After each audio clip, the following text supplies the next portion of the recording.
nós trouxemos aqui no estúdio, com grande alegria, nós estamos recebendo o Dr. Elson Gonçalves de Oliveira. Bom dia, Dr. Elson.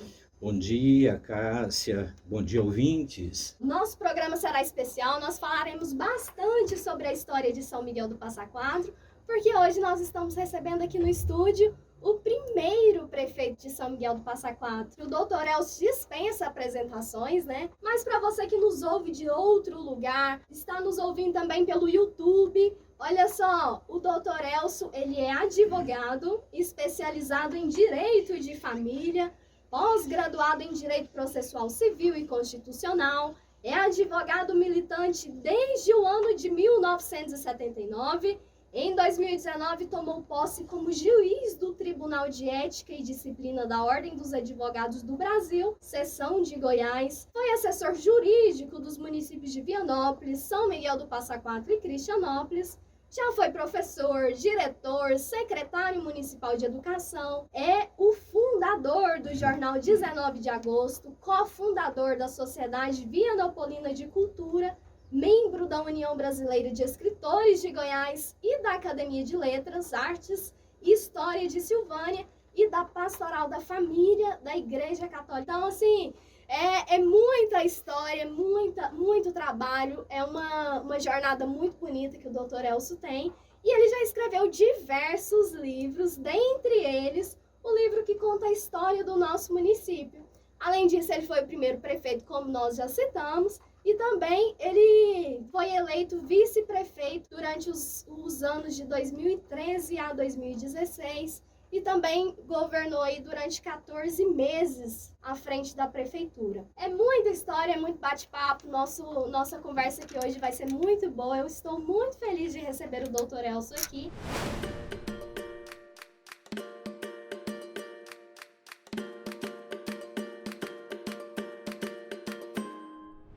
Vamos começar, Dr. Elson? Vamos lá, estou à disposição. O senhor nasceu em Silvânia, no antigo Bonfim, mas que depois virou São Miguel do Passa Quatro. Foi isso, Dr. Elson? Na verdade, eu nasci aqui nas proximidades, ali no Córrego Fundo do Zé Orlando, ali nos Bragas, por ali. Uhum. Eu nasci naquela região, pertinho, acho que uns 8 quilômetros, talvez. Morei, fiquei lá até aos 6 anos de idade, e aos 6 anos, que meus pais mudaram para cá, para a cidade, que naquele tempo era uma coutelinha muito pequenininha. Depois dos 6 anos, eu fiquei aqui até os 17. Aos 17 anos, eu saí para estudar. Uhum. Voltei algumas vezes, voltei para casar, voltei para lecionar, foi quando eu fiquei conhecendo a Cotinha e a gente acabou se casando. Depois voltei para assumir o cargo de prefeito, voltei uma outra vez, e assim, é aquela coisa, né, de vai e volta, porque hoje até que não, mas até uns tempos atrás era muito difícil a sobrevivência do profissional, do advogado aqui, mesmo porque a comarca, a sede do juiz é Vianópolis, então ficava mais fácil exercer a profissão lá em Vianópolis. Doutora Elsa, a sua história é muito bonita e eu imagino que para cursar a faculdade de Direito, o senhor mudou para Minas, não foi? Não cheguei a mudar. É interessante, naquela época havia o que está sendo implantado agora, sabe? O curso à distância. Ah, que bacana. Então, o que acontecia? Eu fui a Uberlândia, prestei vestibular, fui muito bem sucedido. Eu passei em 7º lugar do vestibular daquele ano. Nossa. Eu passei em 7º lugar. Isso me deu um entusiasmo muito grande. Daqui a Uberlândia é mais ou menos 300 e poucos quilômetros. E aí o que aconteceu? Eu fiz o curso todo indo de 2 em 2 meses à universidade. Nessa época a gente ficava lá uma semana recebendo aula e fazendo provas. Tá? Assim que eu fiz o curso. Quando eu estava cursando o 4º ano, que naquele tempo não era período, seria o quê? Correspondente ao 8º período hoje. Mas eu cursava o 4º ano, aí a gente, não havia exame de ordem também, dos advogados. E a gente fazia um estágio. Aí eu fiz um estágio na FADA, que hoje não é FADA mais, né, em Anápolis, né, Faculdade de Direito de Anápolis. Aí eu fiz um estágio de 2 anos, fiz o 4º ano e o 5º ano em Uberlândia e fazendo o estágio em Anápolis. E assim foi que eu terminei meu curso. E o senhor sempre foi estudioso, doutor Elcio? Desde novinho o senhor já era inclinado a estudar muito, sempre se destacou nos estudos? Eu queria ser advogado. Desde novo já queria? Desde pequeno. Ai, que história bonita. E aquela coisa, né, que chega um ponto... Eu não tinha como sair daqui de São Miguel do Passa Quatro, meus pais situação financeira muito limitada, e eu não tinha como sair daqui. Então, mas nunca sepultei a ideia. Trabalhava na roça, eu trabalhei na roça aqui junto com meu pai, puxando enxada. Depois ele, por questão de saúde, ele foi para o comércio, abriu um bar e eu continuei sozinho na roça aqui, trabalhando, plantando arroz, plantando feijão, plantando milho. Fiquei até os 17 anos. Aos 17 anos eu já tinha terminado aqui o que era possível, que era o 4º ano na época, né? E o professor José Arnaldo, na época, ele inventou uma situação tão interessante, porque como o pessoal, os estudantes daqui não tinham condição de sair para estudar fora, ele inventou um 5º ano. Esse 5º ano era o correspondente ao exame de admissão da época. Esse exame de admissão era como que o vestibular para você entrar para o ginásio. O ginásio hoje é a 5ª, 6ª, 7ª e 8ª. Sim. Nossa, doutor Elcio. E o senhor falando que sempre quis ser advogado, o senhor se inspirava em alguém? Na história. Tá, eu lia muito sobre Rui Barbosa. Eu era fã, né? Queria ser. Eu queria ser um Rui Barbosa. É uma coisa de menino, né? O senhor sempre leu muito e também escreveu muito, bastante, né, doutor Elcio? Bastante. Olha só, me corrija se eu estiver errada, mas são 16 obras literárias e 4 jurídicas. Qual que o senhor mais gostou de escrever? Quais desses livros foi assim, o melhor? Foi esse último. Foi. O último é O Papel de Maria e José na História da Salvação. Sim, esse livro para mim foi assim, tipo um presente, né? Eu levei algum tempo, porque eu tive que fazer muita pesquisa para responder muita indagação a respeito, porque, na verdade, o Evangelho mostra para a gente a história, a caminhada à luz da fé. Mas ficam algumas indagações que você fica curioso para saber, né? E aí eu fui atrás realmente da história, fui atrás da cultura do judaísmo para escrever esse livro, para ver por que o comportamento de José naquela época, por que o comportamento de Maria e por que o comportamento de Jesus daquela forma. Então, eu encontrei explicação na cultura do judaísmo. E hoje o povo São Miguel do Passa Quatro tem um modo de ser. O povo de Vianópolis já é um pouquinho diferente, Cristianópolis um pouquinho diferente, e o povo da época de Jesus era completamente diferente. Então, para a gente entender essas questões, eu tive que realmente estudar bastante a cultura judaica para poder chegar a esse livro. Para mim, esse livro foi um presente de Deus. Eu imagino que deve ter demorado muito, né? Quanto 6 tempo? anos. Nossa, doutora Elcia, é uma caminhada longa, né? De muito estudo, muita dedicação. Até você encontrar resposta para tudo que para tudo que eu queria, sabe? Porque existe muita indagação. Até o pessoal de outras igrejas faz muita indagação, pergunta muito, levanta muita dúvida. Então e em casa a gente tem uma história interessante, que eu e Cotinha, a gente é de dentro da igreja, a gente é católico, o Vacil é católico, com a Patrícia, o Waber já é evangélico, e a Vanusa, com o marido também, é evangélico, eles são evangélicos. Então a gente tem uma convivência pacífica, respeitosa, muito boa, porque para a gente em casa o que interessa realmente é a presença viva de Jesus Cristo na nossa família. Isso que importa, né, doutora Elcia? Eu imagino o seguinte, né, quando a gente morrer, eu acho que não vai ser perguntado nada sobre ismo lá no paraíso, não, né? Esse negócio de... catolicismo, protestantismo, espiritismo. Eu acho que nada disso vai ser perguntado. É verdade, doutor Elcio. Vai ser perguntado é o seguinte: você teve intimidade com Jesus Cristo durante a sua vida?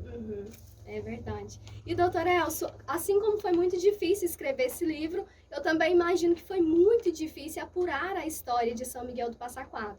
Porque era uma época em que não tinha muita tecnologia, não tinha como ficar mandando um WhatsApp, colhendo informações, o senhor tinha que ir ao cartório e tinha que conversar com muitas pessoas, ir na casa das pessoas para apurar a história e registrar no livro, né? O livro de São Miguel do Passa Quatro foi o primeiro que o senhor escreveu, certo? Ou não? Foi o primeiro, sim. Foi o primeiro, né? E aí, como que surgiu essa ideia de escrever o livro, doutor Elcio? Olha, é uma história assim um pouquinho, sabe, eu até nem gosto de falar muito a respeito, né? Porque quando eu deixei a prefeitura, aí voltei para Vianópolis, fui exercer a profissão. Mas havia assim uma tendência muito grande de destruir aquilo que a gente tinha feito, tinha implantado, essa coisa. E chegou um ponto que eu falei, gente, eu tenho que deixar registrado de alguma forma as coisas que eu fiz, senão daqui a uns anos ninguém vai saber nem que eu fui prefeito de São Miguel do Passa Quatro. E aí foi que eu comecei realmente um trabalho de pesquisa e muito intenso. O mais difícil foi pesquisar na paróquia de Nosso Senhor do Bonfim, que lá achei muita coisa registrada. E depois conversar com o pessoal mesmo aqui, ver a história antiga. A história antiga também de Silvânia, nessa parte que toca que envolve São Miguel do Passa Quatro, eu encontrei muita coisa assim revelada. Então foi muito útil para contar essa história. Esse livro aqui é uma obra-prima, porque tem muita coisa. A história de São Miguel do Passa Quatro está aqui em detalhes e está muito rico, tem muitos detalhes de tudo. Relembrando aí os primeiros passos de emancipação de São Miguel do Passa Quatro. Quais foram os primeiros passos? Lembrando lá de trás. Vou lembrar lá atrás. Eu me lembro o seguinte, né? Eu lecionava no colégio lá em Vianópolis, eu lecionava língua portuguesa e uma matéria que hoje não existe mais, OSPB, Organização Social e Política Brasileira. Então, eu gostava muito da matéria, mas é uma matéria bem política, era uma cadeira bem política e eu tinha uma aversão por política. Eu não gostava de política de jeito nenhum. Assim. Mas quando chegou a emancipação Miguel do Passa Quatro, teve uma pessoa que começou a voltar na minha cabeça, o José Denison, que era prefeito de Silvânia. Falou, é responsabilidade sua você ir para São Miguel do Passa Quatro e montar a estrutura da cidade, porque o mais importante agora, é essa estrutura, porque em cima dessa estrutura é que a cidade vai crescer. Então, essa responsabilidade é muito grande e é sua. E o senhor abraçou essa responsabilidade? Eu acabei abraçando, tá. E aí, quando terminou a eleição e que nós tomamos posse, 1º de janeiro de 1989, eu me lembro que, terminada a solenidade, eu subi essa rua principal aí, Alcides Pereira, eu e o Cotinha, a gente agarrado na mão. De repente eu parei, me deu um surto, assim, eu parei e falei pro Cotinha, e agora? Porque, na verdade, o susto foi muito grande, porque de repente veio à tona a realidade. Eu era o prefeito. Tinha tomado posse como prefeito, mas eu não tinha uma cadeira para sentar. Não tinha um lugar para botar essa cadeira. Não tinha uma caneta para assinar o primeiro despacho. Não tinha nada. Não havia nada. Então eu tive que ir atrás, e nesse sentido o ex-governador, né, governador Henrique Santilo, que já faleceu, ele nos ajudou muito, o São Miguel do Passa Quatro. Primeiro foi ele que assinou a emancipação e depois foi ele que cedeu o espaço do colégio estadual lá em cima, aquele pavilhão de baixo ali eu dividi aquele pavilhão em duas partes.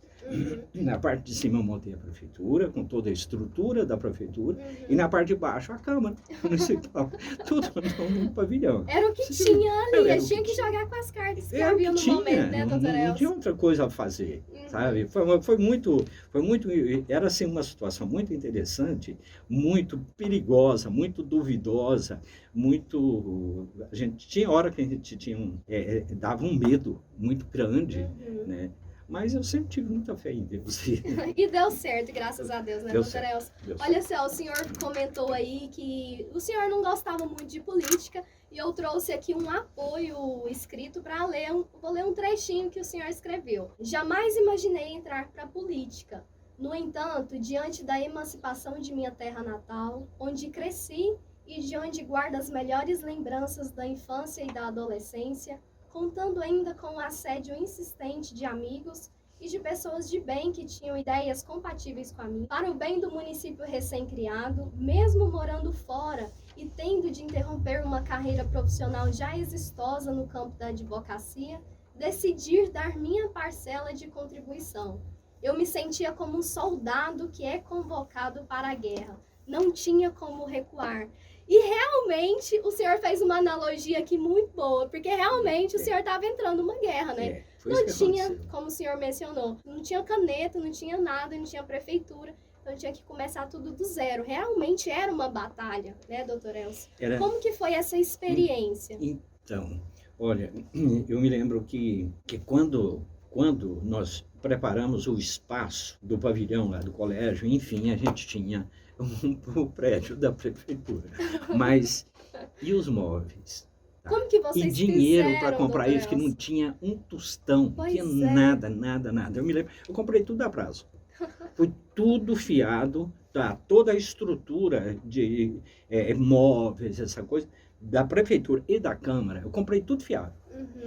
E só fui pagar com o primeiro dinheiro que entrou do FPM, que foi, eu me lembro direitinho, de dia 23 de fevereiro de 1989. Então nós ficamos setembro todinho e fevereiro não, março, 23 de março. Ficamos janeiro, fevereiro e metade do mês seguinte sem um tostão na prefeitura. A gente não tinha nada, devendo os móveis, tá? Foi que chegou o primeiro dinheiro.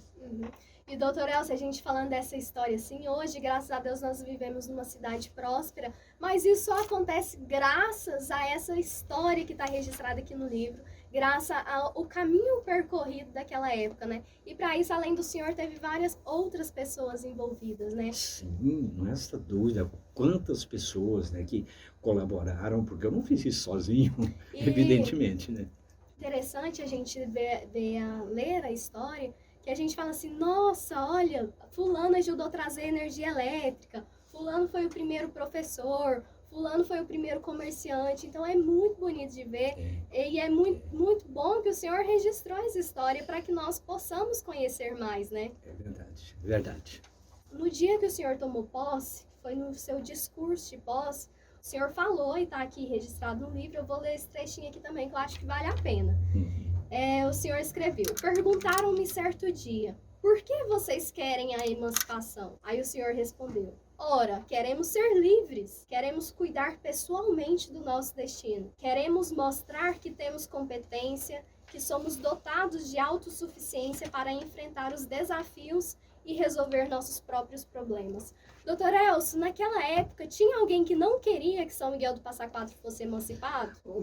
Cássia, por incrível que pareça, daqui de São Miguel do Passa Quatro mesmo, tinha muita gente que, sabe, desdenhava, criticava, entende?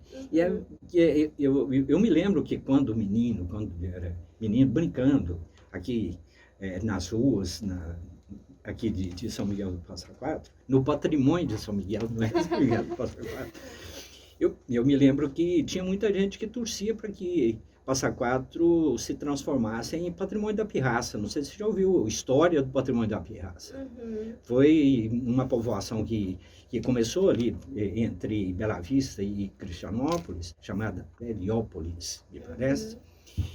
Essa povoação não prosperou. Hoje existe lá resquícios mesmo de uma igreja acabado. Então tinha muita gente que ia falar, não, e bobagem isso aqui, para que mexer com isso aqui? Vai ser outro patrimônio da pirraça, não envolve com isso não, por incrível que pareça. Sabe, eu ficava louco de raiva de umas coisas dessa natureza. Realmente é difícil de entender, né? É difícil mais de entender o povo. E eu lembro de ler no livro do senhor também que um dos maiores desafios quando emancipou o nosso município era trazer para as pessoas o sentimento de orgulho, de falar, eu sou passaquatrense. Porque naquela época era um pouco pejorativo o termo passa quatro. Quando falava assim, fulano é passa quatro, fulano é passaquateiro, era relacionado com uma pessoa matuta, sem entendimento, uma pessoa mais caipira. Então tinha que trazer para a sociedade também o orgulho,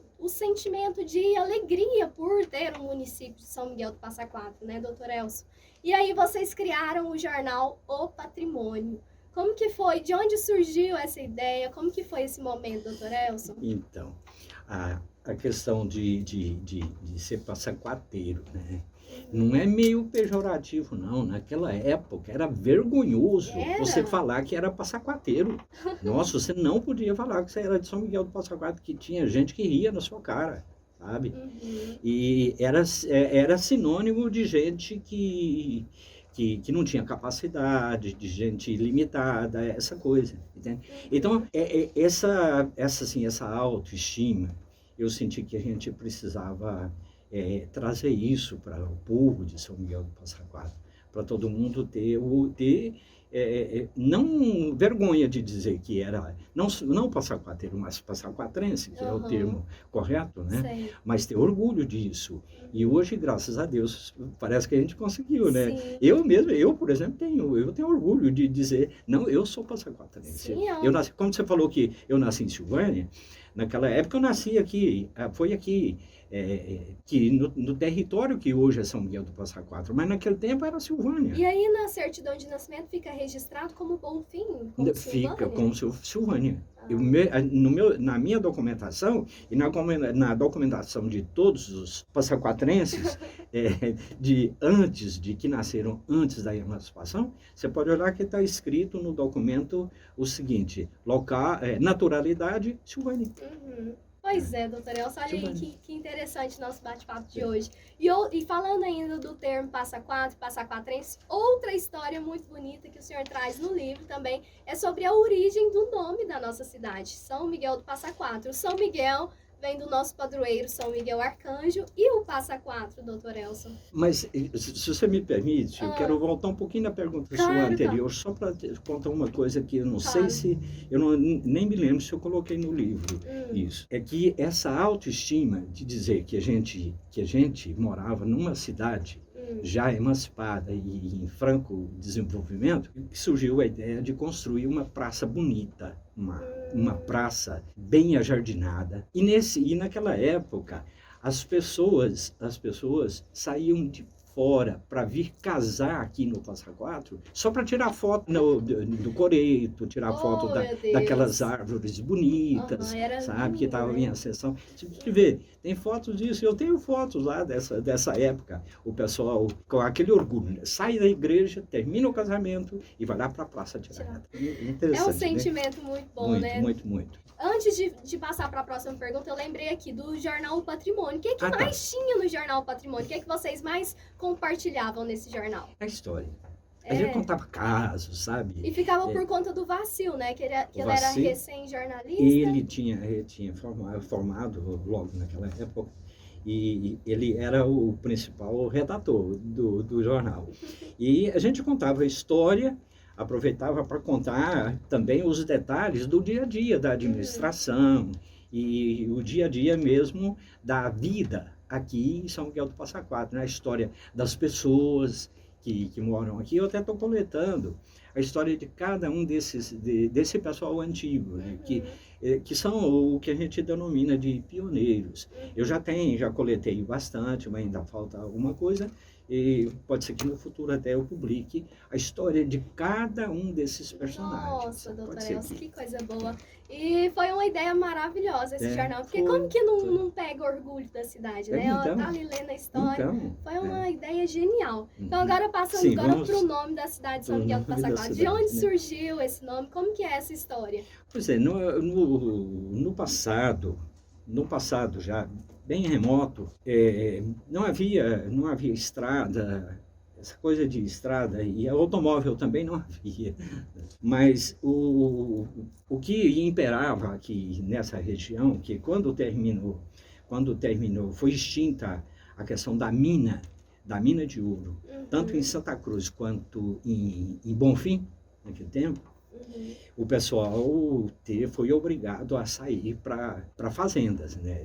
Então, a sobrevivência passou a ser no meio rural, no campo. Nessas alturas foi que essa região nossa foi povoada, que era mesmo reduto de fazendeiros. Quanto para as fazendas, né, que precisavam muito naquela época, principalmente 3 mercadorias, que era sal, arame, é o arame farpado, e querosene, tá? Que toda a claridade da noite era feita através de lamparina. E a lamparina, ela precisava do querosene. Tá? Então, essas 3 mercadorias eram transportadas de Araguari para cá. Vinha até no Roncador. Não tinha como faltar, né? Não tinha como faltar. Essa mercadoria vinha até o Roncador. Ali no Roncador, Pires do Rio, não tinha como atravessar para cá. Porque o trem, a história do trem estava interrompida até o Roncador. De lá era transportado numa balsa, passado para o lado de cá, e do lado de cá era transportado para a capital de Goiás, capital velha, né? Goiás velha. Era transportado para Goiás. E isso no carro de bois, lombo do cavalo, mas principalmente o carro de bois. E um desses itinerários era aqui, o São Miguel, era aqui um córrego que não tinha nome na época. E numa dessas passagens, vários que eles andavam de turma de carros de bois. Vários carros atravessaram, deu uma enchente muito grande, mas 4 carros não conseguiram atravessar. A enchente foi tanta que eles não animaram. Então, os outros carros seguiram e esses 4 carros de bois ficaram esperando as águas baixarem. E isso ficou na história, assim, conhecido. Foi né? um fato muito importante. Naquela época foi. E porque quando as pessoas queriam contar alguma coisa sobre esse fato, eles falaram, que lugar que foi isso? Não, lá onde passaram 4, lá onde ficaram 4, sabe? Essa região, a gente imagina isso, a gente não tem certeza, acho que não coloquei no livro também não. A gente acha que essa região foi lá no Passa Quatro. Essa travessia, a gente tem tendência em acreditar, assim, pelo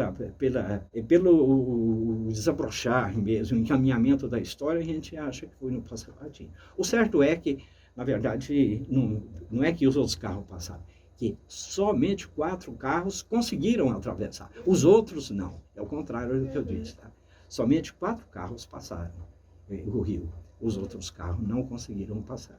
Então, ficou conhecido lá naquele lugar onde passou 4, onde passaram 4, e daí a Passa Quatro foi... E aí o rio recebeu esse nome, Passa Quatro. Isso era o nome do rio, esse é o rio Passa Quatro. Só que, já mais tarde, em 1928, me parece, foi doado o terreno para construir esse povoado, construiu a corrutelinha de Passa Quatro, que não tinha nome também não, era patrimônio de São Miguel. Por quê? Porque foi edificada a cruz e a capela, e a capela em louvor a São Miguel. Então ficou conhecido como patrimônio de São Miguel, patrimônio de São Miguel. Só que de patrimônio de São Miguel, depois foi transformado em distrito, o nome não era um nome adequado, né? Não era patrimônio.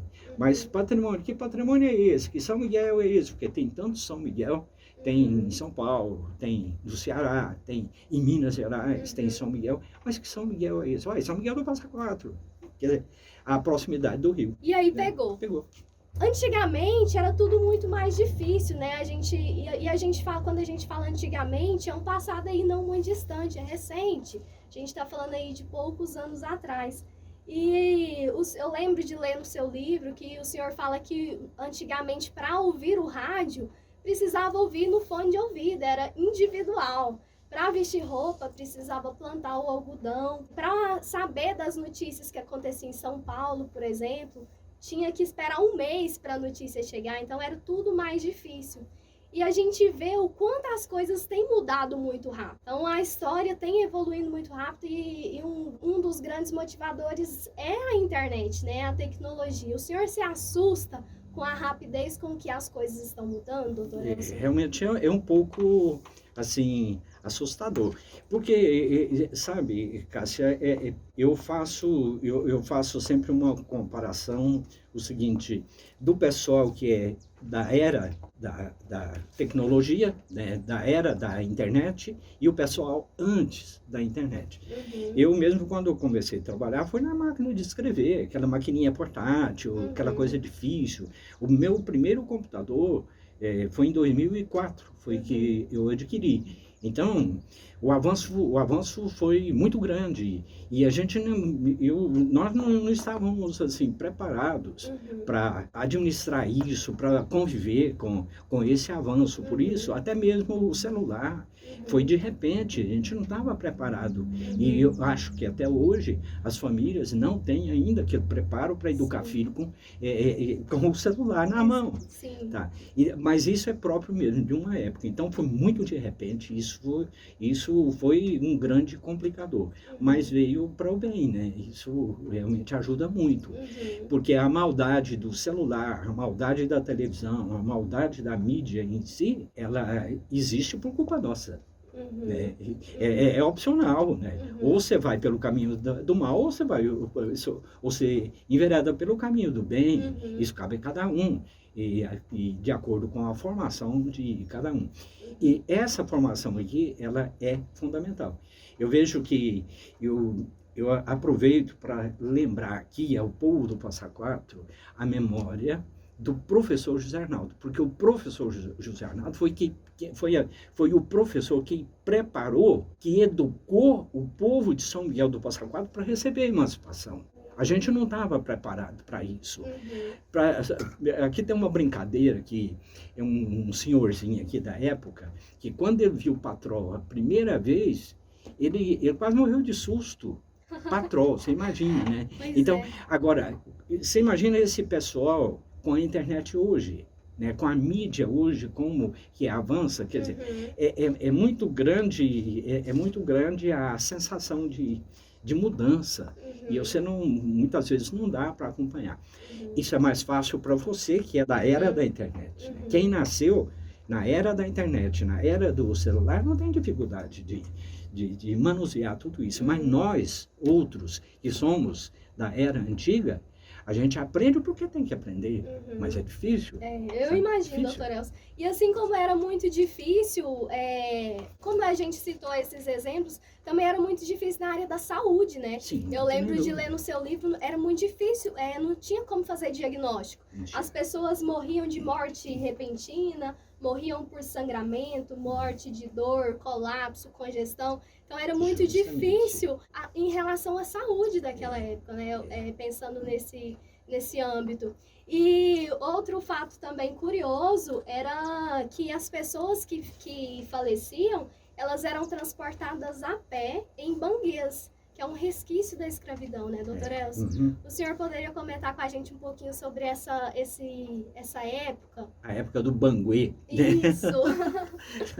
Não, é porque aqui não tinha cemitério. Então, quando o pessoal de fazenda, quando morria alguém, tinha que sepultar em algum lugar. E não podia ser em beira de estrada. As pessoas que não tinham assim muita procedência eram sepultadas na beira de estrada. Até hoje ainda a gente, nas estradas antigas, nos caminhos antigos, a gente vê alguma cruz para indicar, algum cruzeirinho de madeira para indicar que ali foi sepultado alguém.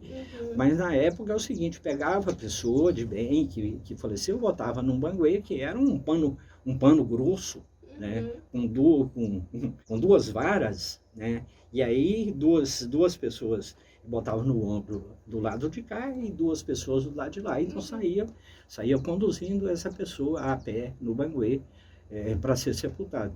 Às vezes ia de carro de boi, às vezes ia de banguê, mas saía daqui e ia para Silvânia, ia para Bonfim para sepultar. Ou ia para Campo Formoso, que é Arizona, também para sepultar. Um fato muito importante no seu livro é a história do Manuel Pio, quando ele morreu com um facão no joelho, e aí deu tétano, ele faleceu. E foi uma história aí muito difícil de luta, levando ele até um cemitério. E essa história é relacionada com a criação do cemitério aqui de São Miguel do Passa Quatro. Justamente, foi a partir daí que surgiu a necessidade de criar esse cemitério. Por isso, sabe, Cássio, eu aproveito para falar uma coisa. Nossa, me dói muito, sabe, ver esse cemitério velho de Passa Quatro ser transformado em campo em praça de comércio, sabe? E isso dói em mim. Até porque ali os nossos pioneiros, os pioneiros de São Miguel do Passa Quatro estão sepultados ali.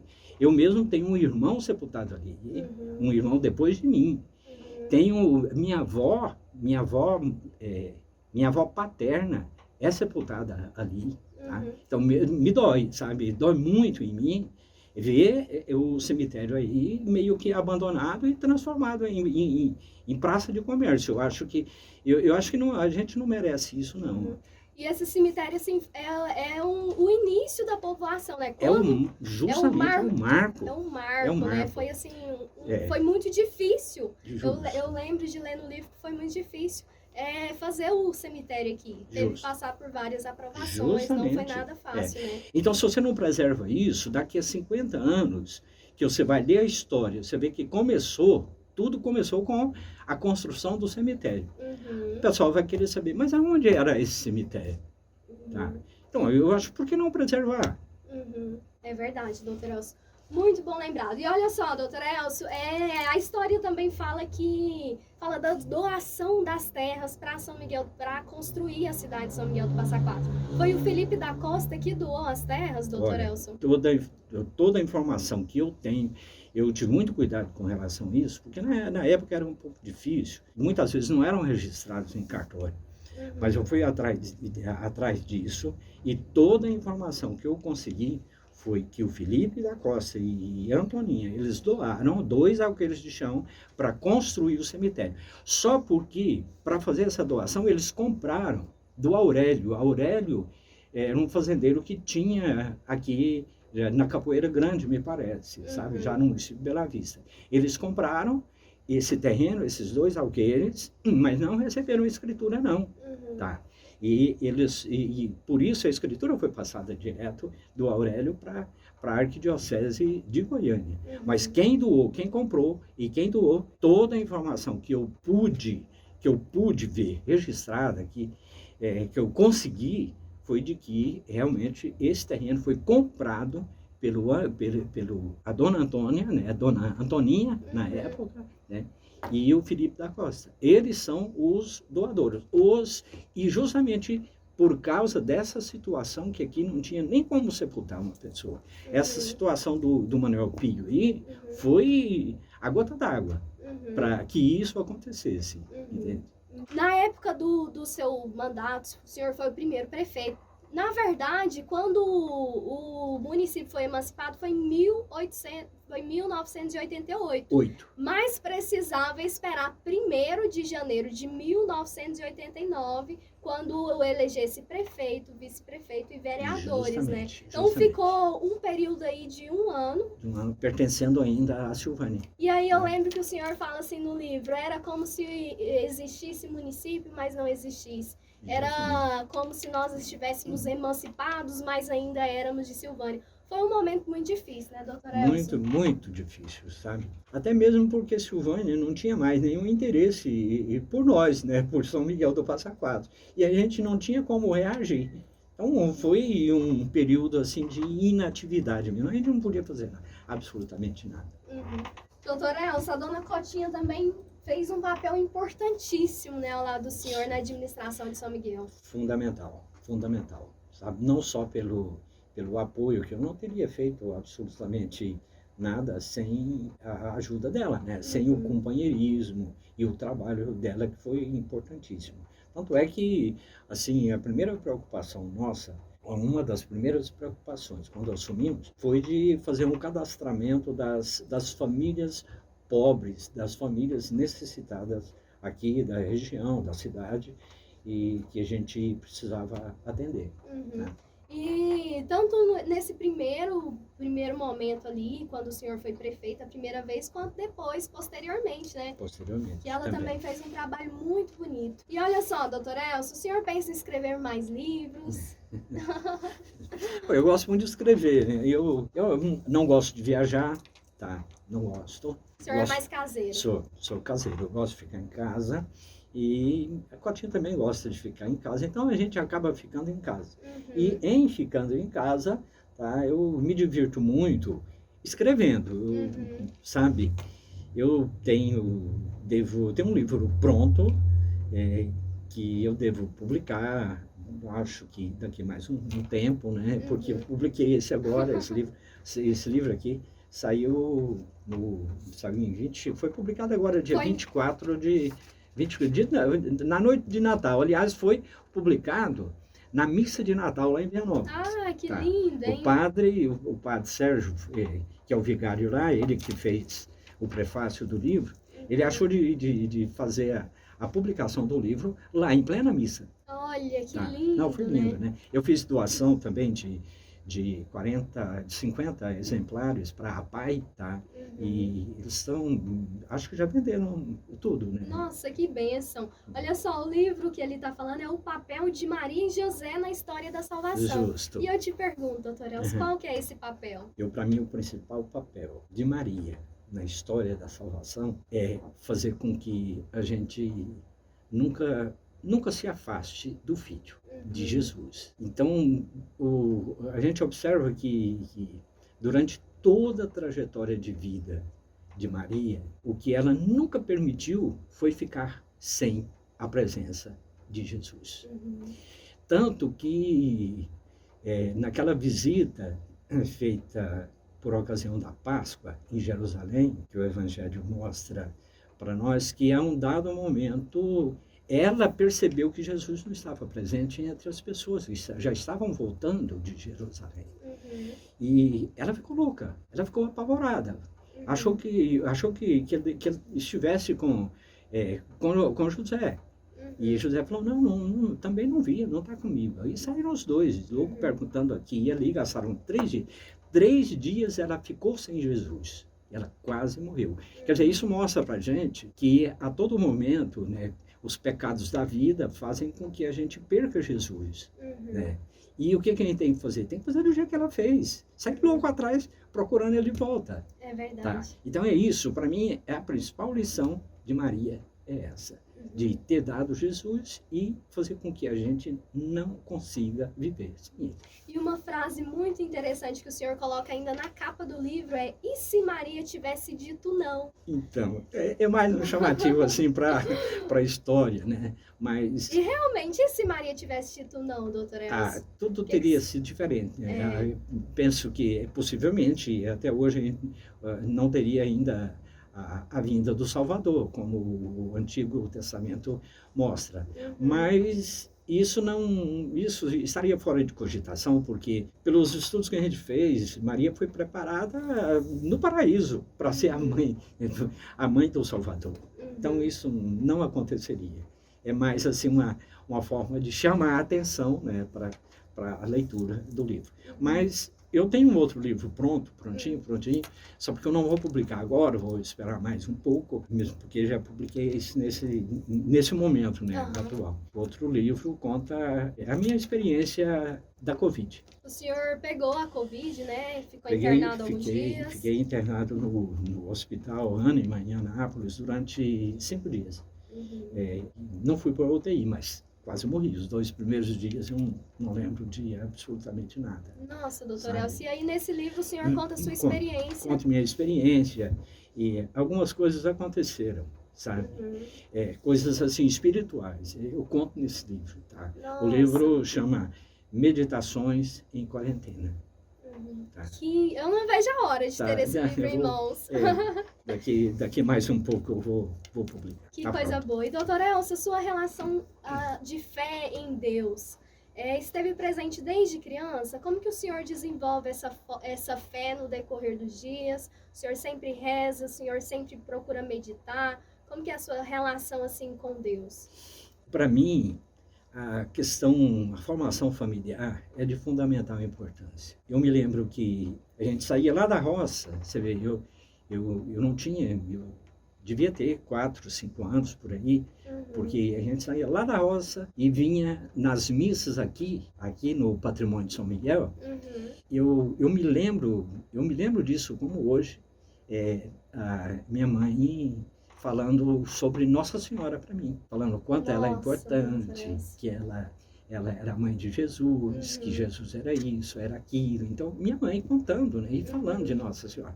Então, essa formação de berço, essa formação familiar é de fundamental importância. E isso me fez apaixonar, né, por Nossa Senhora, tá? Por isso que eu sou um apaixonado por ela. E, doutora Elsa, caminhando aí para o finalzinho do nosso bate-papo, o que o senhor espera aí desse ano de 2022? O senhor tem muitos projetos? Olha, eu tô naquela fase, assim, de eu não estou desativando ainda a minha fase profissional, mas eu estou aposentado, mas tenho ainda uma clientela, graças a Deus, muito boa, que além de, não são só clientes, mas são meus amigos, que eu tenho que zelar, né? Eu vejo que eu tenho que zelar. Então, eu pretendo exercer a profissão ainda enquanto estiver dando conta. Eu vou continuar exercendo a profissão. É verdade que eu estou selecionando, né, também muita coisa. Eu estou fazendo só aquilo mesmo, mais na área de família, na área de inventários, essa coisa. Eu tenho o Dr. Darlan, que trabalha comigo, é jovem, estou procurando capacitá-lo, né, para isso, e hoje ele já está muito bem. As outras áreas mais difíceis, a área criminal, essas outras trabalhistas, ele é quem faz, tá? Então já estou deixando tudo para ele. Doutora Elsa, mas o senhor é muito forte, muito guerreiro. Eu fiquei, assim, encantada com a sua história. Obrigado. Quando eu parei para pegar algumas informações, falei assim, meu Deus, doutora Elsa já escreveu esse tanto de livros, já fez esse tanto de coisa. Então, assim, o senhor é uma pessoa muito inspiradora. Obrigado. Uma pessoa é muito bonito de ver o trabalho que o senhor realiza para a sociedade. Então, é muito bonita as histórias que o senhor registra. Então, são livros de muito fácil leitura. É muito bonito de ver. Eu fiquei muito feliz da sua participação aqui hoje. Eu que agradeço imensamente por essa oportunidade, né? Porque é uma oportunidade única também, né? Poder contar um pouco, assim, da história, né? E falar com o povo de São Miguel do Passa Quatro, que são meus conterrâneos, né? Pessoal da minha cidade. Eu, afinal de contas, eu cresci aqui, jogando de pé no chão, calça curta, jogando bola aqui na rua da cidade. Cresci aqui. Quando o doutor Elcio chegou aqui, eu falei sim, doutor Elcio, eu não sei como fazer, não sei quais perguntas irei fazer, porque tanta história, tanta coisa que a gente pode falar. Então fica o convite aí para o senhor vir mais vezes, para a gente conversar mais vezes. Aqui a Rádio São Miguel FM é a sua casa, o senhor já trabalhou aqui tanto tempo também, né, doutor Elcio? Sente saudades do estúdio? Muita saudade, viu? Inclusive era um programa de entrevistas, né, doutor Elcio? O foco principal era a família, né? Eu gostava muito, sempre gostei muito de fazer o programa, tá? Eita. Quem sabe um dia a gente volta.